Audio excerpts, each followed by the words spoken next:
Hello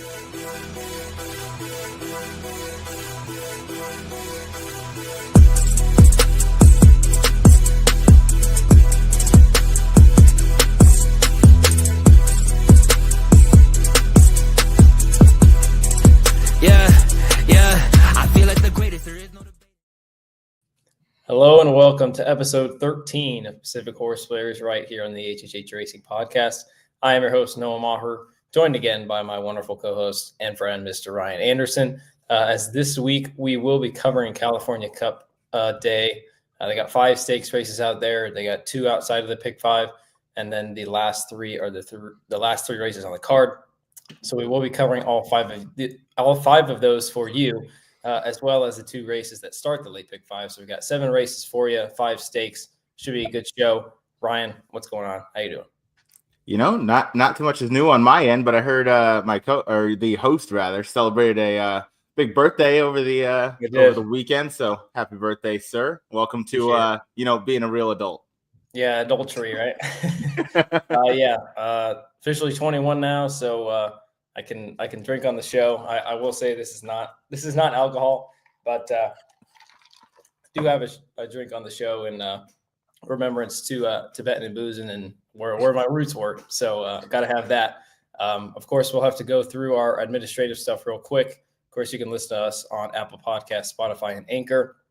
A new update to our Power Picks tip sheet. I've got the stats for our overall ROI and the yearly ROI. So 212, which has been fantastic over the last 3 years plus, and then 187 last year, which was still very good. Definitely higher than the national average. So definitely go check those out. We actually did increase the prices. I know Howard will talk about that a little bit more on Thursday. But in order to have this show and have a bunch of other stuff for you guys, which is why we have increased the prices. So if you are able to sign up for those still, we would greatly appreciate it. Got a lot of stuff going on, especially with this show and so much more coverage. And then you can learn more about us at our website, hhhracingpodcast.com. Ryan, I think that's it. Let's go ahead and see who's in the chat. Of course, Katie is here. She was here, I believe, at 8:37 p.m., and we are starting the show at 9:30 Eastern, so almost an hour early. So that's very impressive, at least for Katie's part. Jim Pilar says, good evening, Ben and Katie. Looking forward to finally catching the show live. Thanks for joining us, Jim. Terry Frank's in the chat. Hello, everyone. We got Abraham Mendez. I don't believe that is someone we've had in the chat before. Hit the Los Al pick 4 this past Saturday for 2,000. That's awesome. Nice. Something that us two have not been able to do as of recently. And we know somebody that has also not been able to do that. So great job on your part. Paul Collins said, happy birthday. Mine was Sunday the 5th. Wow, mine was actually Sunday the 5th too, Paul. So we share a fantastic birthday. So thank you for that. Jackson Muniz, our good friend, Abraham King of Los Al. Yeah, that's definitely something we could call him. Looks like that is all we have. Before we get into the late pick 5, like I mentioned, we will be going over the first 2 stakes. It is race 3 and race 5 on the card. So I will go ahead and get that up on the screen. We're going to just be going over these a little bit quicker than some of the other races. We'll get into depth with the late pick 5, but got to go over these first. The first one we will be talking about is race 3, is the Sunshine Millions Filly and Mare Turf Sprint Stakes presented by John Deere. Wow, that's a mouthful. We got a field of 6. Morning line favorite will most likely be the one Stay and Scam. Ryan, obviously we don't have picks. We're just going to be talking about this for a couple minutes. But how did you see this race playing out? Yeah, Stay and Scam is a money burner. Is a scam if you bet him. Highly suggest fading him. At first, I thought it was maybe, he had a shot off that jockey switch going 2 back, switching to Umberto Rispoli, but still has never managed better than 3rd in 2 tries, both versus stakes company, both sprinting as this one is here. One was at the downhill configuration, and this one still couldn't manage better than 3rd versus Grand Slam Smile, who's mainly a dirt horse. So Moment's Pleasure is going to be, I know we don't have picks, but Moment's Pleasure is the only logical alternative, at least in my opinion, off of the glance here. And it's a horse that's, pretty proficient. And one last time out going a mile, and typically that cut back to 6.5 works. So that's kind of how I saw it, but kind of a 2-horse race. Stay and Scam doesn't win here. I mean, just can't really win anymore. What were your thoughts? It was the kind of the same thing for me. By the way, it's a she. So if you do have a drink, you'll have to. Well, I have water, so okay, that works. I mainly thought it was mostly the inside three. Stay and scam. If she doesn't win here, it would you'd be filing the divorce papers now. Moment's pleasure, like you said, I believe we were there that day, and I think you actually had her on top, so it makes sense why you would like her again. And then Andiamo Ragazza would probably be the logical third choice. She ran a big race 2 back, going down the hill where she finished 4th, and I believe Stay and Scam was 3rd in that race. So effort from her there at a big price as she gets back onto the turf, as she kind of threw in a dud last time on the dirt. So I think maybe she would be one to consider maybe underneath. Race 5 is the second stakes race on the card. It's the Don Valparaiso California Cup Sprint. Of course, all of these races are for Cal-Bred horses. So this is 6 furlongs, purse of 125. Got a little short field of 5. I'll have to add in hats off to Santa Anita for leaving these 2 races out of the pick 5, because boy, I think the pick 5 is tough, and I think there are certainly some prices that you can find as we'll get into it. Ryan, how did you see this field of 5 playing out? Yeah, I think it's a field of 5 because the number 2 is a horse that's going to be really tough to beat. Real quick, just to address Abraham's comment, that's these picks are for Saturday's card at Santa Anita for Cal Cup Day. But number 2, Big City Lights, just a dominant Cal-Bred. Has pretty much been running behind Chosen Vron and all the state bred company. Chosen Vron, I think, is still on the mend if he's coming back next year. So, I mean, it's Big City Lights and his race to lose. He has numbers that tower over this field. Yeah, I agree with everything you said. Big City Lights has, been facing some really good companies, been facing Open Company. Now he comes back into Cal-Breds today. Smiling Beast is one that's lightly raced, so maybe another improvement from him can maybe put him in the competition. And then the 5 for Blaine Wright and William Anton Georgi. It's just a really cool story. It's a horse, I believe he's 11 for 17, obviously mainly based up in Northern California. I want to say he's something crazy like 8 for 8 or 9 for 9 at 6 furlongs. So 8 for 8. If you were able to pull this off, that would be quite the story. But those are race 3 and race 5, the 2 stakes races that are outside of the pick 5. We'll go ahead and get into the pick 5, Ryan, starting with race 7, which is 230 local. It's a main special weight, 6 furlongs on the turf, running for 60,000. This is 4 straight 3-year-old boys. Got a field of 10. Morning line favoritism probably to the 5 Colin J for Frezu and Baltus. I'll go ahead and get our picks up on the screen. Give me 1 second. And Ryan, I am very surprised that we are very similar in this race. I'm going 5-2-6. You're going 2-5-4. You're going with a horse that should be a pretty decent price in the 2 Shapoval for Franco and Mullins, a first-time starter in a wide open field of 10. Yeah, wide open field, and the horses with previous starts have really not shown too much. Maybe Colin J takes a step up with the addition of Lasix here, but I wanted to go to Shapoval, first-time starter for Jeff Mullins, who's 30%. Out of only a 10 starter sample size, but first start on turf. He's got strong numbers everywhere you look. Giovanni Franco is an interesting pairing here because they don't seem it's not a combo you're really super familiar with, but I mean they hit it 50%. Well, I guess it's just 1 for 2 of their total mounts, but you like to see it. They hit for $4 ROI, so kind of around an $8 winner. That's more or less what I'm seeing for this one for Shapoval. So hey, I'm going to take a shot on a first-time starter in a field with not a lot of proven form and not a lot of precocity in terms of the first-time starting dams pretty much anywhere I look. Yeah, no, I thought the same thing. If it wasn't the 5, excuse me, it literally could be anybody else. I thought if the 9 were to lose, it would be just because I think some of these firsters, I don't know if they're super talented, but I think some of them have some speed, or at least have shown some speed in the mornings. And one of them is the 2 Shapoval. I think the 3 Milbo Baggins, who neither of us have, but could be a factor early in the race, has some speed, a lot of speed on the dam side, especially with the 3. The thing that wasn't great, obviously, I like to put the stats up in the top right. You see Mullins is 1 for 26 with first-time starters on turf at Santa Anita the last 5 years. But the interesting thing was the lone win that he's got was March of 23. It was with Cal-Breds, and it was with Giovanni Franco. So interesting to see that.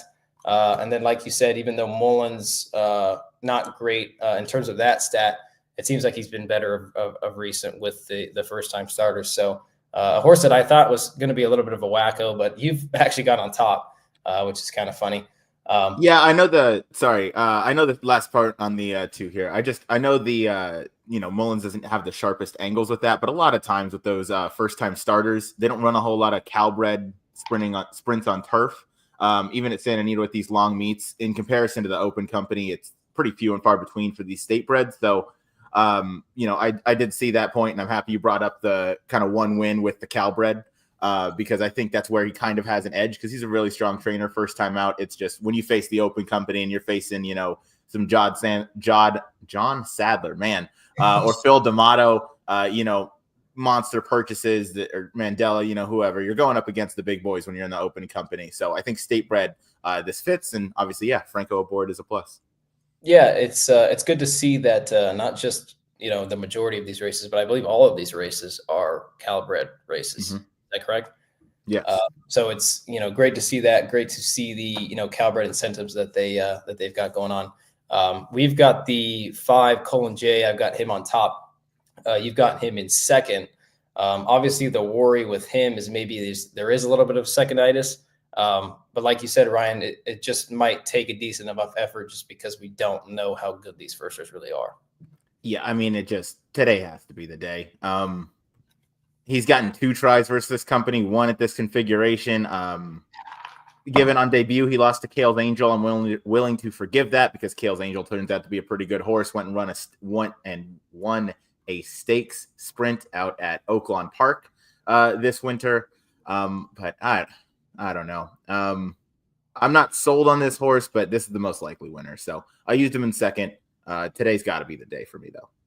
Yeah, I'd be a little more worried about the second-itis, but with the last race, I thought it was a winning effort. I know the horse Triple Diamonds kind of beat him on the square, but I thought Triple Diamonds ran pretty big to beat him.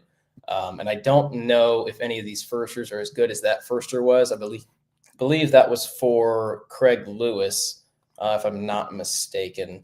It was for Glatt, so it doesn't really matter. But I thought it was a big effort from that first-time starter, and I don't know if I see that from really anybody else.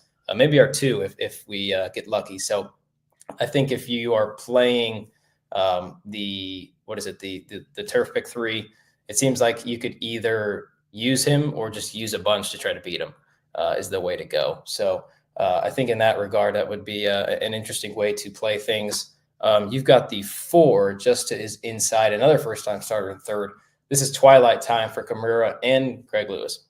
Yeah, this one is trained by Craig Lewis. Another first-time starter. I get that he's 0 for 11 in the stats provided. And again, it's just, I don't think Colin J is all that much. I don't think the number, what is that? Looks like number 9, Lord Dunmore, is anything special. Certainly with Lascano taking the booking over a guy like Pratt, who had his pick of the mounts, or JJ Rispoli.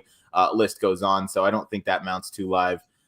So yeah, I wanted to pick another first-time starter. Kimura's been riding great on the turf. Obviously, he does fantastic at it. And on the synthetic up at Woodbine, and he's taken that form right down to Southern California, and he's popped it price after price and has always sprung the upset. So he's going to have this horse, I would imagine, in a good position. It's just going to be up to the horse to have enough when they turn down the lane. But I'll take another shot with this one here underneath it. Hopefully a decent price.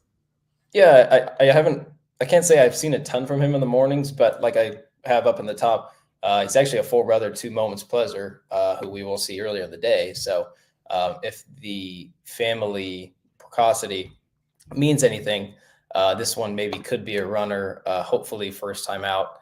Another horse that I will mention real quick, and then we'll go ahead and move on, is the 6 Glass of Jameson. This is a second-time starter for Peter Urton, and Juan Hernandez gets the call. Just a lot of things I like in terms of a freshness and a kind of a new face angle. First-time gelding, first-time Lasix. These clubhouse rides are pretty versatile in terms of dirt and turf. And then the Dam, She's a Milky Way, was a really nice turf router back in her day. So I think this one's maybe a little more grass meant.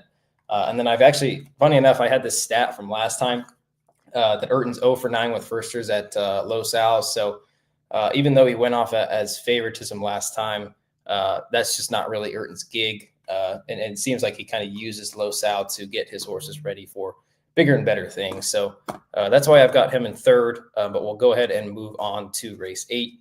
In race 7, I'm going 5-2-6, and Ryan's going 2-5-4. We will go ahead and move on to race 8 as I go ahead and get the picks up on the screen here. We are also very similar in this race, Ryan. I'm going 9-4-3, and you're going 3-4-9. You are going with the 4, Lonesome Stew, Freysu, and Glatt, who I like to call a condition demon. What'd you like about the 4? I mean, you nailed it. This is a 3-time winner, has just managed to really, this horse has been so well placed by Mark Glatt. Still eligible for this condition. I don't want to really go into breaking down how, because that's going to take just so much time. But I mean, this horse has run great figures on dirt, 95 buyer, 2 back, 91 buyer in the maiden breaker. I'm looking for this horse to kind of just gun to the lead and hopefully just hang on and take him all the way around. If not, he's shown some mild ability to pass horses, but I think I would prefer him on the lead. But I mean, he's just a standout kind of on figures, and I think this is going to be an easier spot than where he was 2 back when he won on dirt pretty much for fun against the next out winner Bartholdi. So yeah, it was all Lonesome Stew on top for me. This is a heavy lean for me in a horizontal sequence. Interesting. It on paper, or at least with what time form says, there are 3 horses faster than him. Do you think that would be a big worry, or do you think the kind of his class and his ability might just might let him be able to sit off of these horses? Yeah, I think if the lead is given to him, I think he takes it and he runs away with it, literally. And then if not, I think he's able to just outclass this field on his pure talent. So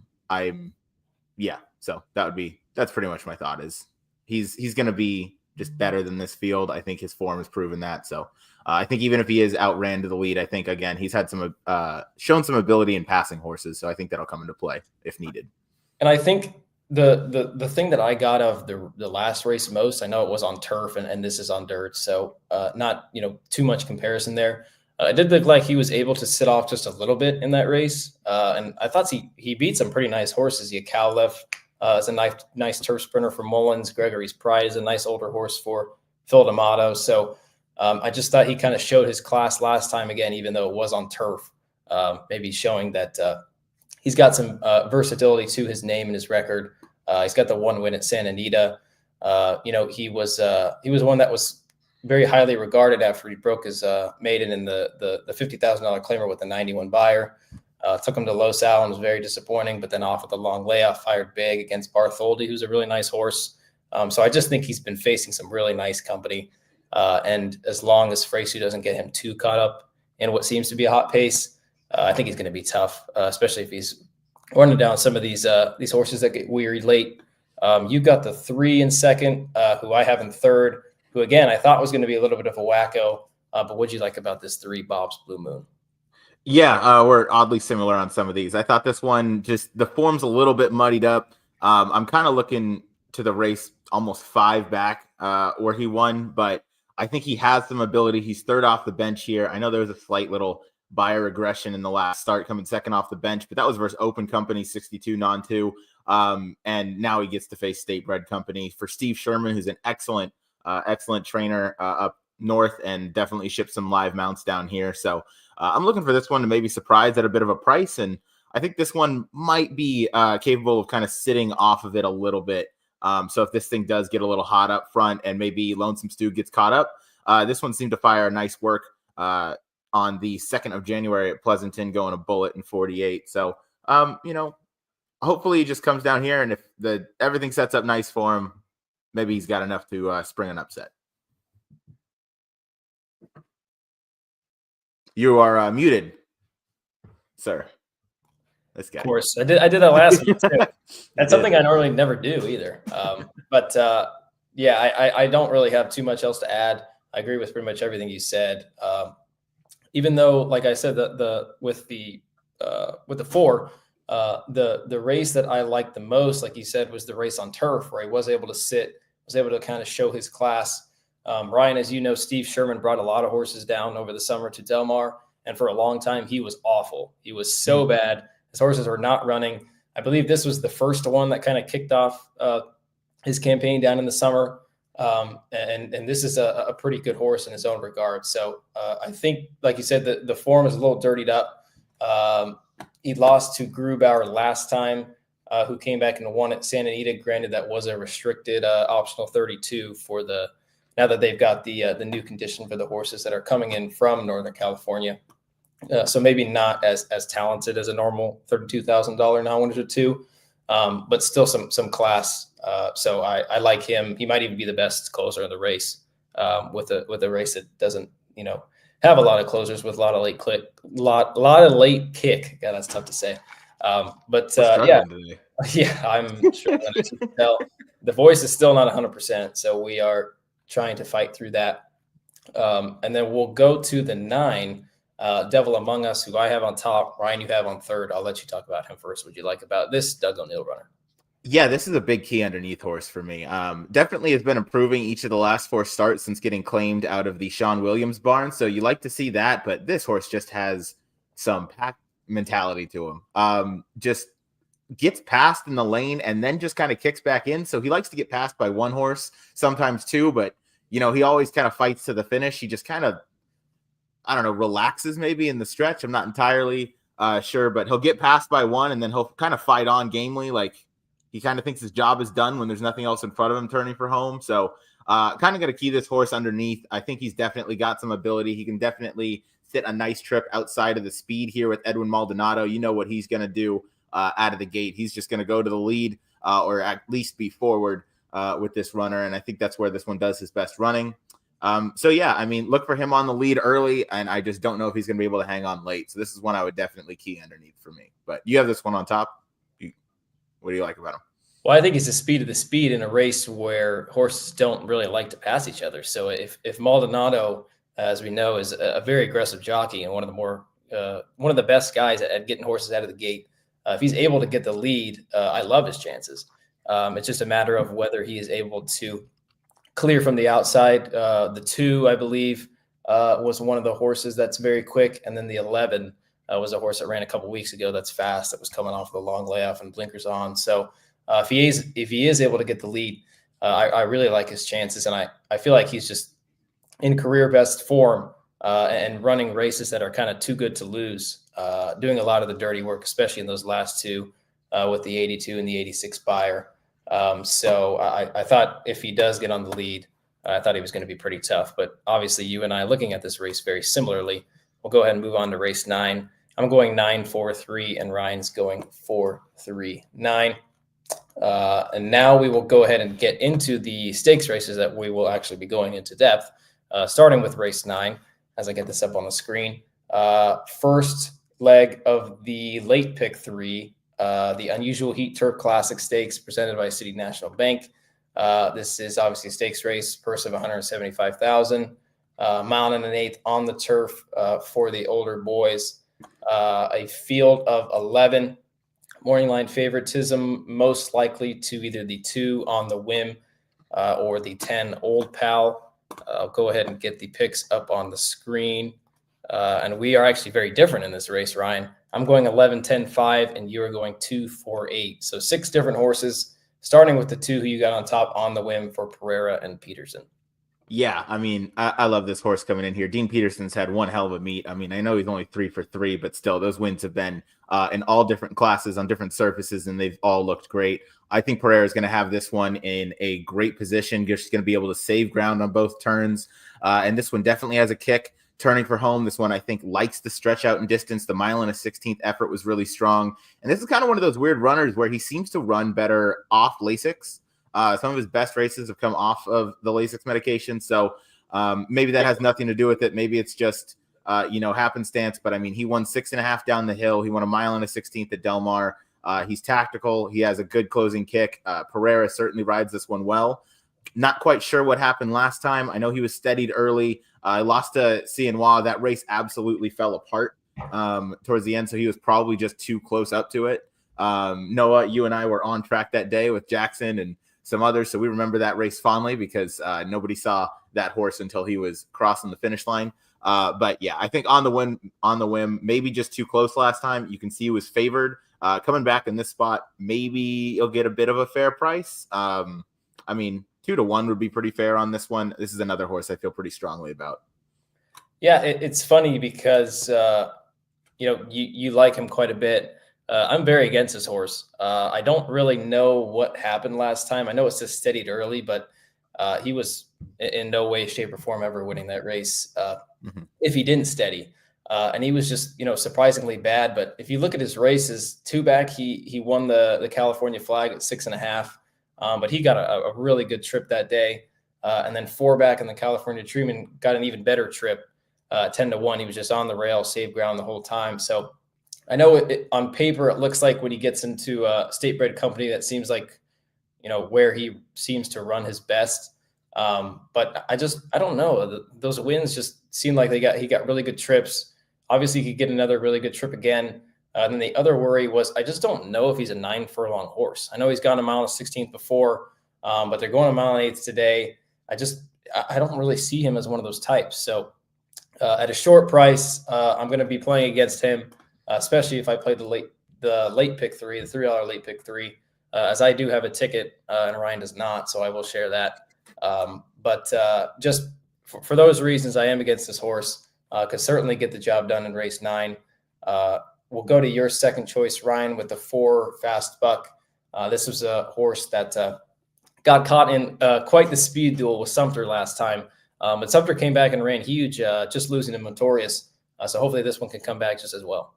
Yeah, Sumter came back to run really well, and Meagher Ramon, the winner of that Seabiscuit handicap, came back to run a great second behind Johannes, who's just better. So I like that one coming back in this spot, or I like Fast Buck coming back in this spot, rather. You mentioned the duel with Sumter last time out, who ran a great race, losing to Motorious. And, I mean, again, this one always fires his best races. This one is kind of the one I had a question about going 9 furlongs, which is why I didn't pick him on top. He loves to be forward, and I think that could be to his detriment, just because if he gets caught going fast again, that might not be great for him in the long run. When they turn for home, he might not have quite enough left. Herrera typically is forwardly placed in these. You can see fast pace 4 on the lead here. But I think if he sits kind of that 2-path stalking trip, maybe off the hip of the 3, who's definitely some other speed in here. Jimmy Blue Jeans only has one way to go. I'm hoping maybe Fast Buck gets the jump and can hold on. But I was more confident in the 2. Yeah, I've got the same worry that you do with the 9 furlongs. There just weren't a ton of horses in the race that I thought wanted to go that far. But to his credit, he is 4 for 9 at Santa Anita, and he's got a 2nd and 3rd. So obviously loves it here when he does find himself on the front end. It seems pretty tough, and I thought he ran a pretty nice race when he just lost to on the whim, 2 back going down the hill. So I think he's one that's classy, but again, don't know if he wants the 9 furlongs. I'll go to 2 of the horses that I do like, starting with who I've got on top. The 11 Allegato. This is for Mark Glatt and Flavian Pratt, who is, of course, a jockey that when he hops on, you should pay attention. This is a horse that's coming off of quite a bit of a layoff. He's 8 years old now. And if this were basically any other trainer on the California circuit, I would be worried. But you can see down on the bottom left, Glatt is just fantastic off of these long layoffs. I think Pratt hopping onto this horse means something. I don't think Pratt would hop on an 8-year-old who's very seasoned at this point in his career. If he couldn't run anymore, I think he's got the perfect style to kind of fit this bill with the early speed that could definitely be signed on in this race, as long as Pratt's able to save some ground. I do like his chances. And then I've got the other Glatt runner, the 10 Old Pal, who could be vying for favoritism. I've got him in second. I love him as a horse. He's one that could be the most likely to hit the board. I think he just always leaves himself with a lot to do. So it just worries me a little bit. I do like that Freysu is on instead of Mike Smith. I know we've had that conversation, Ryan. Freysu, I think, suits him well. So if Freysu's able to save ground, he loves it here at Santa Anita. So I got him in second. Anything you want to touch on with either of those 2, why you like them, why you don't like them, and then maybe we will go to some others, because this race is pretty wide open. Yeah, real quick on the 11, 8 years old, little old for my liking, hasn't cleared the non-2X condition in over 2 years. So, I mean, that's a bit of a hang up, at least for me, because I think if you I mean, we've kind of seen what this horse has to offer. Has 12 seconds and thirds with only 3 wins. So I think this is a horse that I really like underneath. Not quite sure I'd love him on top, which is why I kind of went otherwise. And then Old Pal, kind of the same thing, just left with a lot to do. That last ride under Fresu was good. Kind of got outclosed by Dio Joe, who ran an excellent race in there for Tiago that day. And then El Patente came back out to win. So that one definitely is in with a shot. But he was one who last time was the time for me, and he lost. So I signed the divorce papers. So I'm not picking him for that reason. He's cost me too much money. I think I singled him like 3 of the last 4 times because it looked on paper as if he was going to get the pace. He was going to get the setup. He had the right post or, whatever it was. And just, it never ended up working. So I've more or less had enough of Old Pal. He's not a pal anymore to me. He's just old. So no, he's certainly a horse that I would also consider keying underneath because he always comes flying late. I think he's just left with a little too much to do.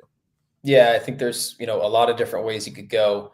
I believe the 8 is Coalinga Road, who you have in third.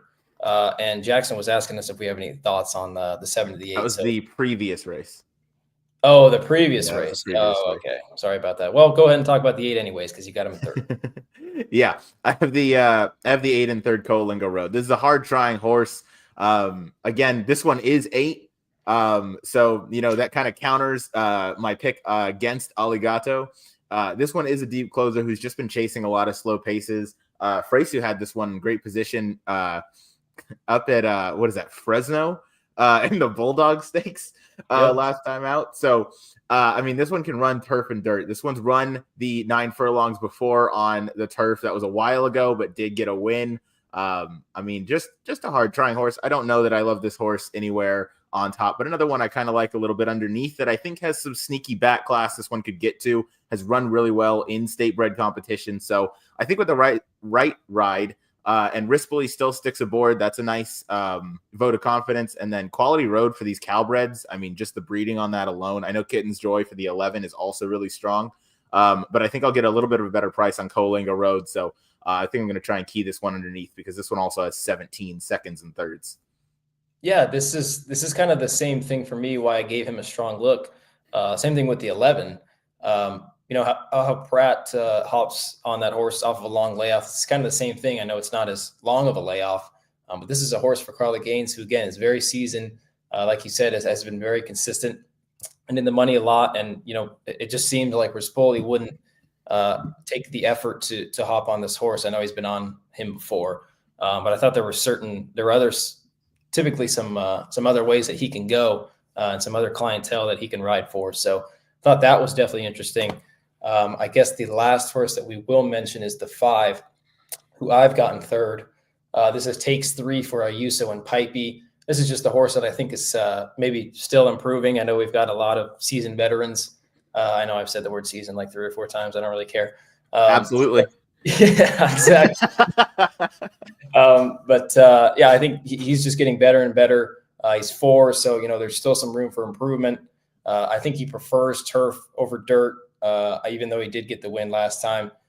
In a sense, you could kind of scratch that, and he's got back-to-back 85 bars on the turf, so typically leads to a step forward. So if he's able to get into the high 80s or maybe even the break that 90 mark, I think that will definitely put him in the mix. But certainly many different ways that you can go. We've got 6 different horses. I'm going 11, 10, 5, and you're going 2, 4, 8. We'll go ahead and move on to race 10, which starts the $5 late double now at Santa Anita. It is the California Chrome Cal Cup Derby. I guess this would probably be the feature on the card on Saturday.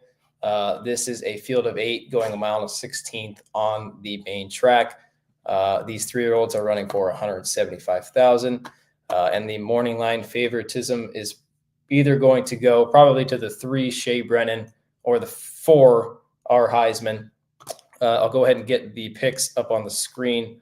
Another race where we were going in several different directions, and I didn't think that there were a lot of directions to go. So I'd like to hear what you have to say about these horses. I'm going 4, 3, 1, and you're going 7, 8, 5.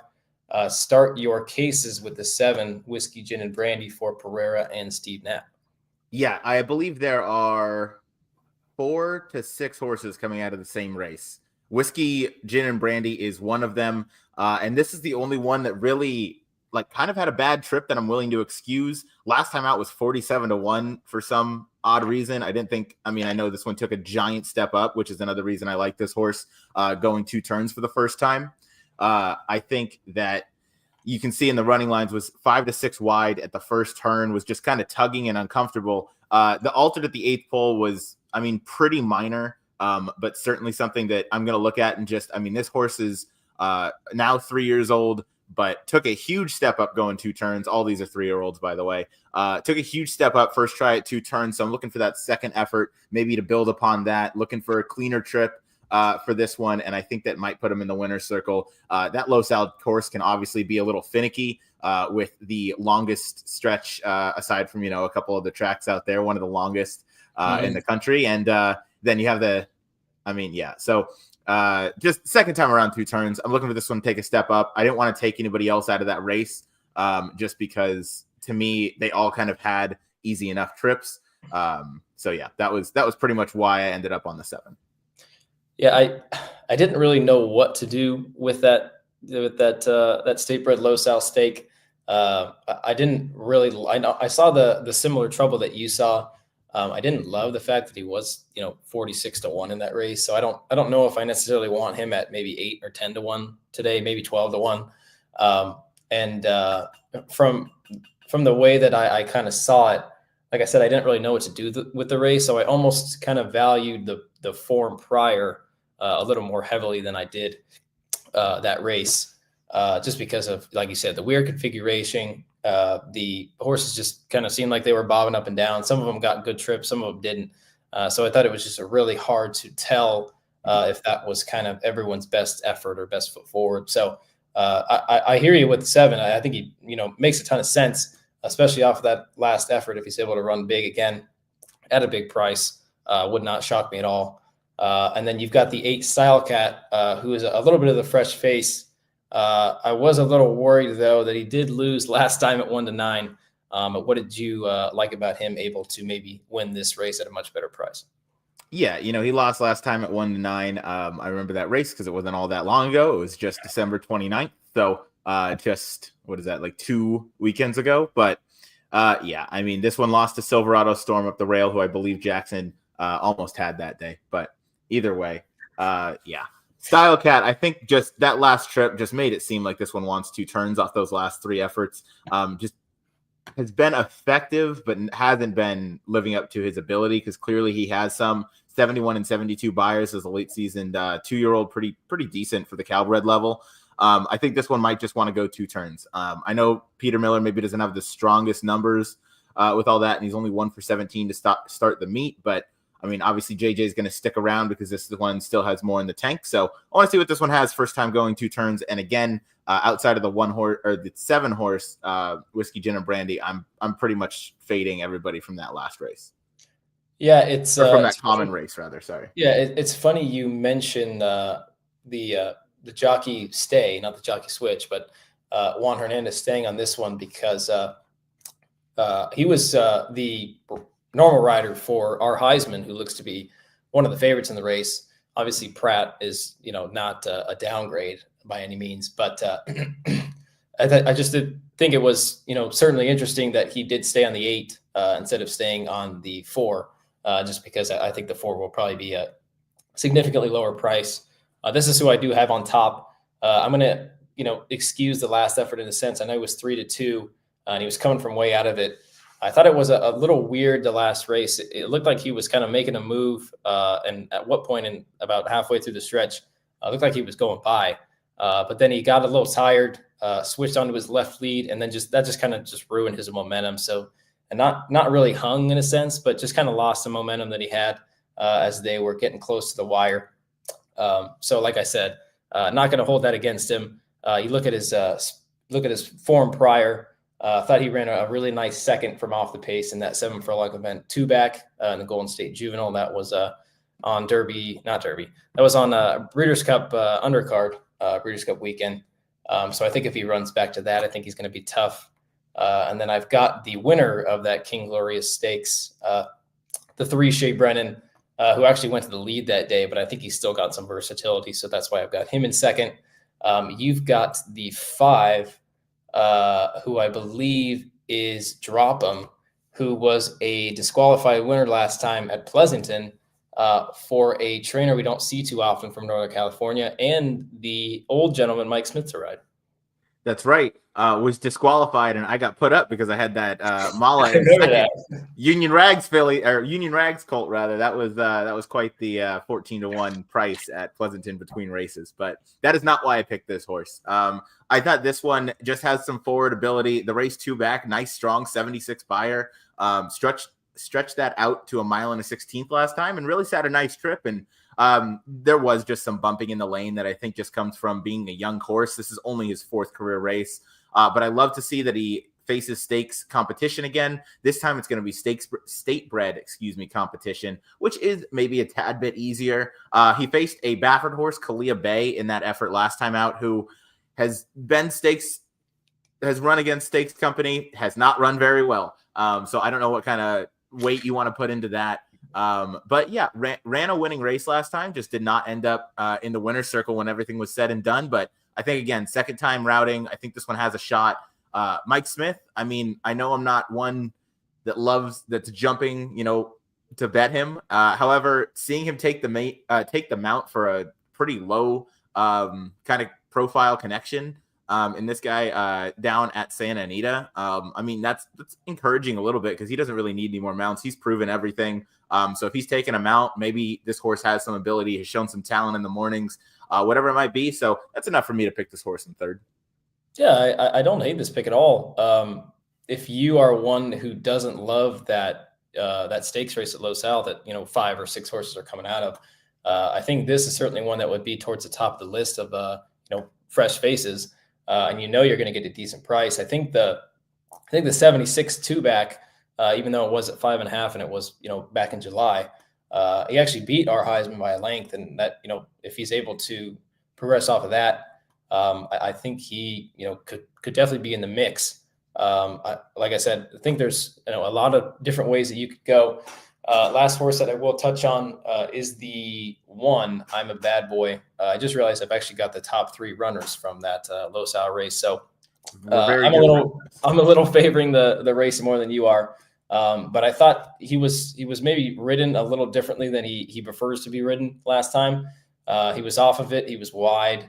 I think from the rail, Ricky Gonzalez is going to send. Mendez's horses are normally known to be very quick out of the gate and to be very prominent early on in races. So even though he's one that I don't know if the mile and a 16th is going to suit him, this is just another race where horses don't necessarily like to pass each other. So if this one finds the front, saving on the ground on the rail, could certainly find himself in the mix late and maybe even the winner's circle. So got him in third. Like I said, many different directions that you could go. Excuse me. But we'll go ahead and move on to the last race. Real quick, hold on. If we have the time. Why? So obviously I'm fading that race just because I didn't like that everybody, I don't know, just kind of finished together and ran the same race. So what made you like that race more? Was it just the lack of what everybody else has shown that didn't come out of that race? Well, I don't know. It was weird because I didn't think that race was what some of these horses have done best. Like the 1, I don't know. Like I said, I don't know if he was really ridden to what he likes to do. And then the 3, even though he was on the lead and won last time, I think he's still got some versatility that works with the early speed that could be in this race. And then our Heisman, I think, is just the best horse in the race. So I've got him on the lead. So I'm not putting a ton of stock into that race. I think it just so happens that the 3 horses that I like are coming out of that same race. And I'll admit I don't love the race. So I think it's just a coincidence in a sense that I've got the top 3 finishers. But we'll go ahead and move on. Very fair. To race 11 as I get this switched over. This is Matt's comment as well. I also was shouting, "I'm a bad boy" at Del Mar during the Breeders' Cup when he did not win. So that was a terrible feeling, but that's the way it goes. Yeah. We'll go ahead and move on to the last race. This is the Leanne Howard California Cup Oaks. This is for the 3-year-old fillies. Purse of 175, going a mile on the turf. It got a big field of 12. Morning line favorite could be a number of horses, I think. Maybe the 10, maybe the 12. We'll go ahead and get our picks up on the screen for the finale. And we are ending the day in lockstep, my friend. I'm going 12, 10, 4, and you are going 12, 8, 10. This is a horse that we saw just a few weeks ago in one of the several, I believe maybe it's three or four Redham horses that are in this race. But what did you like about the 12? Take another card for Dettori and Callahan. Damn, I thought I was like, I don't know, maybe thinking a little bit outside the box with this, and then I see you take it. Yeah. I think I remember we were talking or texting during this race with Jackson, and it was Dettori on a Redham horse that like just kind of caught our eye because he's not someone that takes mounts for Redham very often, although he's taken a few in the past couple weeks here. So that's encouraging to see. But Simon Callahan is not somebody who wins a lot first time out. This horse was off slow and still came flying down the lane. The race didn't. I don't know how strong that race was. Almond Joy, who finished third, is kind of looking like a career maiden at this point. Facing a horse in what is that? We the Hobby or something like that. That's in this race as well. But take another card. I think is really interesting in here. This one gets to stretch out now. Second start. Callahan sees it fit to put this one into stakes company. I mean, that's encouraging enough for me, and I really feel strongly about this horse. Showed a lot of ability on debut, and I think has the potential to step right back up. So Dettori's going to have to work out a nice trip from the outside in the 12 post here, but I mean, if anybody can do it, it's the guy that refuses to retire because he's still riding too damn good. Yeah, that is certainly something to look at. I thought very similar things to you. Normally, this would be a horse that coming off of the short layoff, I would maybe look to be against. But Callahan's 21%, 8 to 30 days over the last 5 years. So, and he doesn't really do it often. So when he does, I think he does it with intent. So I think that in a way kind of speaks volumes. And I believe when we were talking about this race, this horse was working really well in the mornings. So in a way, even though this horse doesn't have another work since that start, it just seems to me like Callahan thinks that the last race didn't really take much out of her and is willing to run her back in a pretty tough spot. I know these aren't the greatest 3-year-old fillies in the world, but I think there are certainly some talented runners in here. So if she's able to take a step forward, stretching out from 6 furlongs to a mile in the finale on Saturday, I think she's got all the shot in the world as long as Dettori is able to save ground from post 12. So thinking very similarly there. You've got the 8, who I believe is this horse right here in the air tonight. Oh yeah, Phil Collins. In the air tonight, there is a bit of a theme with this Steve Knapp, Tiago Pereira that I've noticed with my picks, but I mean he's really strong with the Cal-Bred. So I like this one. Trying turf for the first time, has kind of ran the same race in all of his races here. He looks like he just might wake up with a surface switch. So I'm going to take In the Air Tonight, a horse that I've always thought has some talent, and clearly the connections did too. They ran him in the Grade 2 Oakleaf, where he's finished a distant 4th in that race, but I mean, he finished behind Non-Compliant, Nooney, and Tenma. Tenma's a stakes winner. Non-Compliant, I believe, scratched out of the Juvenile Fillies, and Nooney ran in the Juvenile Fillies. I think she still might be trying to finish that race, but that's neither here nor there. I think this horse might just step up going dirt to turf. I know Steve Knapp's only 3% out of 38 starters. That is what it is. I think this horse could wake up, but one of my best bets that I think I've changed to a pick 3 ticket for us so we can have some consistency, but it was the 12 in this race. So it's a very heavy lean for me because I think that horse is just going really well, and I don't think the stretch out or the short layoff will be a problem. But In the Air Tonight is a logical underneath horse for me. Yeah, I think from a breeding perspective, I think the Stay Thirsties, I know I just checked the stats just to familiarize myself. It was 9% for turf sprints and turf routes, I believe. I think the Stay Thirsties are a little more versatile than that. I think they can do a little bit of both dirt and turf. And then the Damn Angel Alley was a pretty decent horse going 2 turns on the turf. started at Santa Anita, up to Canterbury, Minnesota, Turf Paradise.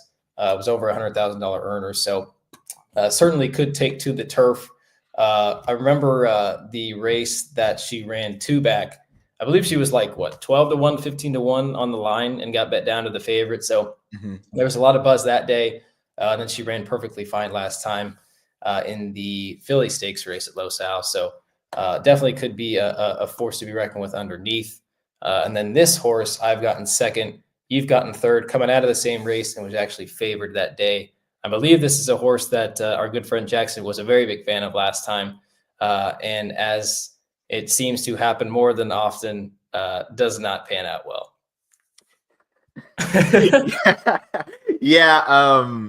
This one, I'm not sure what to do with this horse. I think this horse clearly likes to, make one run late.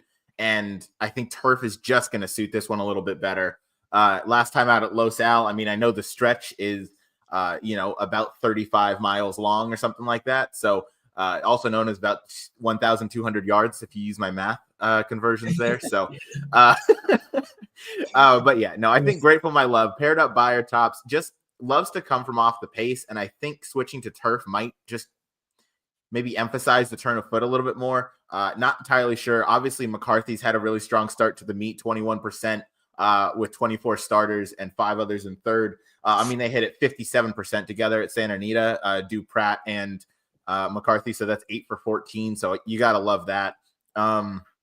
Overall, again, heavy lean to the 12 for me here, but I think Grateful My Love might take a big step up. And it never hurts to see when Johnny V hops aboard for the first two, then you get Juan, and now you get Pratt, who's going to be the Eclipse winner after this. So, Grateful My Love for me as another underneath play under the 12.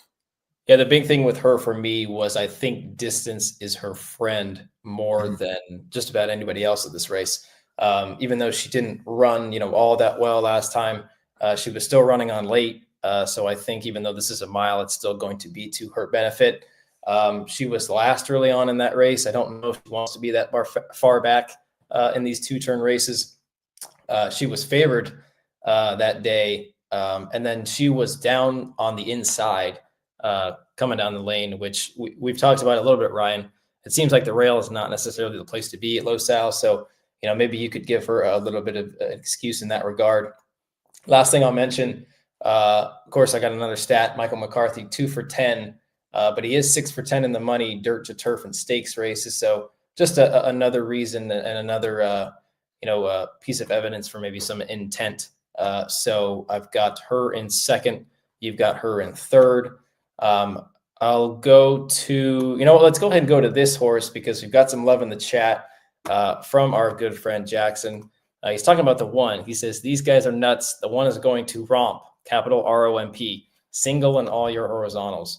I don't know if I felt the same, Ryan. What did you feel about this horse? Unless this one is like a full sibling to Frankel, I don't know I don't know how this one romps. What excuse did this horse have last time?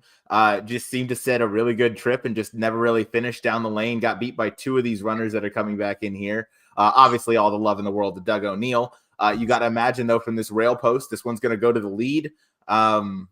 That's tough. It's tough to wire a field. Maybe this one can do it. But I'd still be surprised. I think number 3, We the Hobby, is going to have some speed on the stretch out. I think there's going to be some other speed to contend with. This horse did close, 4 back, breaking her maiden, at Del Mar. That was a really nice trip, but didn't really beat a whole lot in there. Again, I don't know how this one romps. I didn't have this one anywhere. You didn't have this one anywhere, but Jackson's going to play this one on top. So if the one does win, I know we're both going to get an earful, but I don't have too many concerns at this moment in time.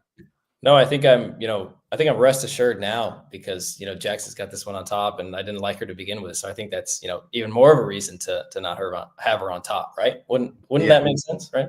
Absolutely.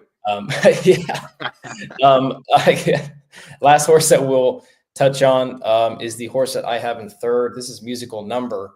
I thought this horse was really interesting. I thought this was the one that maybe had the most trouble in that Los Al race, kind of the angle that you had with the 7 in the last race where, had some trouble and didn't get a great trip.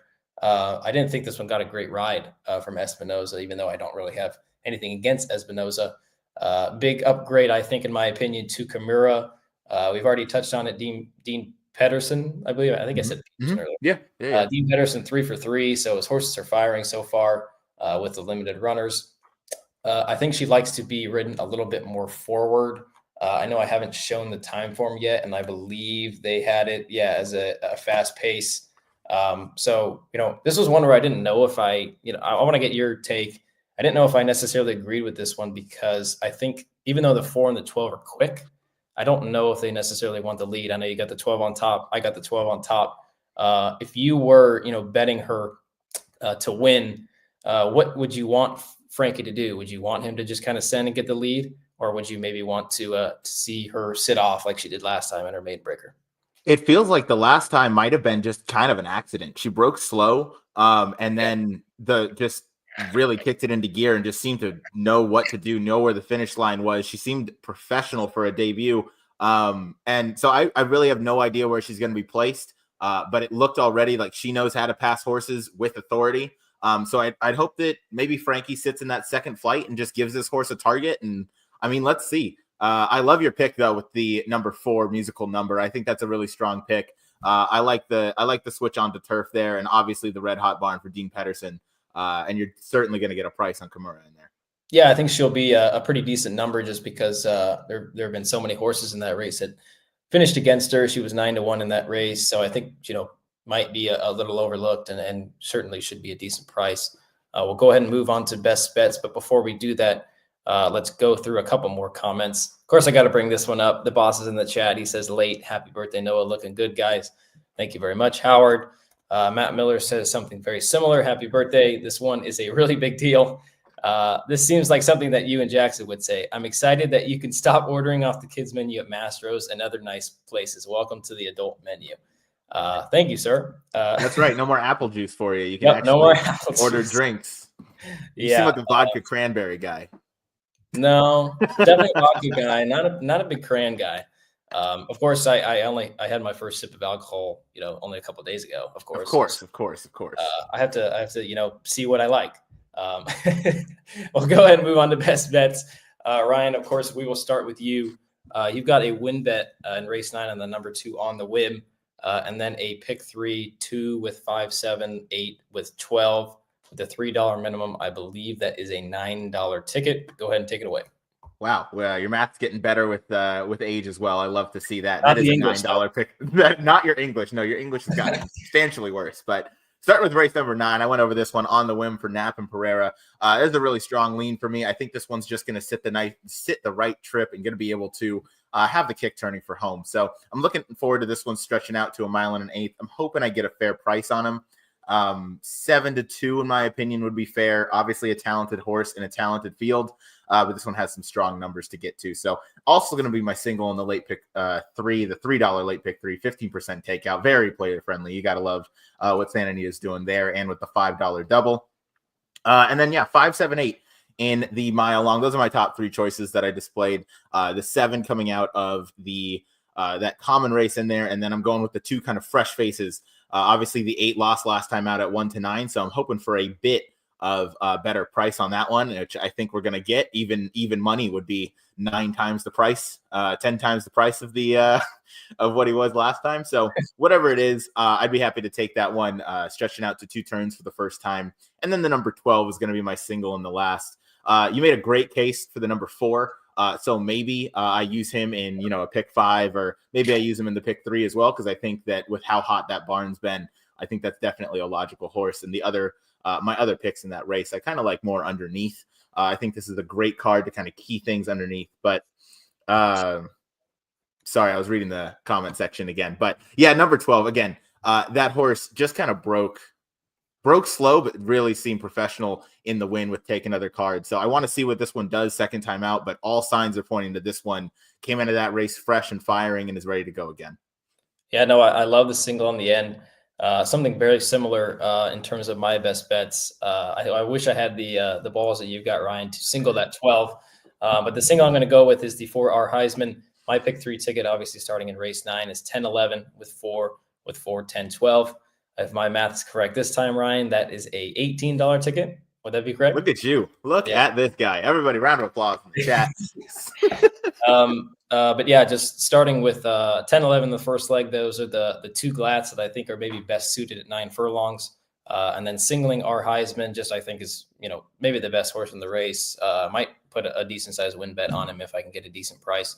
And then 4, 10, 12 in the last, even though I do like the 12, don't love the post. So I think that race is wide open if the 12 isn't able to get it done. So I've got the 4, who could be a decent price. And then I got the 10, Grateful My Love, for McCarthy. That would be maybe the bet I like more. And then the other one that I gave out is a win bet, race 8, on the 9, Devil Among Us, who I think just could be the speed of the speed. Oh God, Ryan, I see your well, it says we're applauding. He can multiply. Oh, that's English, my friend. He can multiply 6 times 3. Low standards for a 21-year-old. Yeah. Ironic that he had a typo in there too. Yeah. In that on him. But that looks like it's going to wrap things up for us as I get the final banner on the screen. Last thing I did want to talk about, Ryan, you actually mentioned it a little bit. It seems like Santa Anita is really getting their game together. They've got the very player-friendly takeouts, 15% on more of the most notable. And then they actually got these PPs out last night. So a lot of things heading in the right direction. And I heard they partnered with some podcasts that we're very familiar with. Yeah.